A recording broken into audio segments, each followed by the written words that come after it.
Hello viewers, আজকে আমরা মৌসি ভর্তা করব। এই জন্য মৌসিটাকে প্রথমে আমরা সিদ্ধ করে নিচ্ছি। এটা মোটামুটি সিদ্ধ হয়ে গিয়েছে, পানিটা টেনে গেলে মৌসিটা আমরা নামিয়ে নিচ্ছি। প্রথমে একটা কড়ার মধ্যে আমি পরিমাণ মতো রান্নার তেল দিয়ে দিয়েছি। তেলটা যখন গরম হয়ে গিয়েছে তখন আমি পেঁয়াজ কুচিটা দিয়ে দিয়েছি। পেঁয়াজ কুচিটা এখন হালকা ভেজে নিচ্ছি। তারপরে আমি এখানে শুকনো মরিচ দিয়ে দিয়েছি আর কাঁচামরিচ দিয়েছি।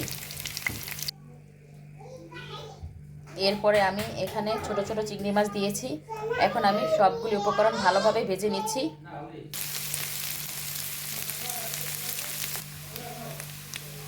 এই তো চিংড়ি মাছটা ভাজা ভাজা হয়ে গিয়েছে। এখন আমি সিদ্ধ করা মৌসিগুলি দিয়ে নিচ্ছি।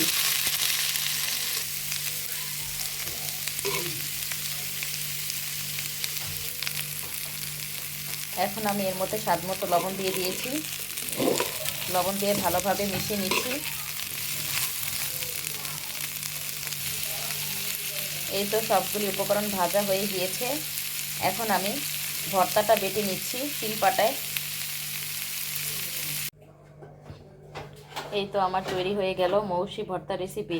আর আমার ভিডিওটা যদি ভালো লাগে বেশি বেশি করে শেয়ার করবেন, পেজটাকে ফলো দিয়ে পাশে থাকবেন। সবাই ভালো থাকবেন। আল্লাহ হাফেজ।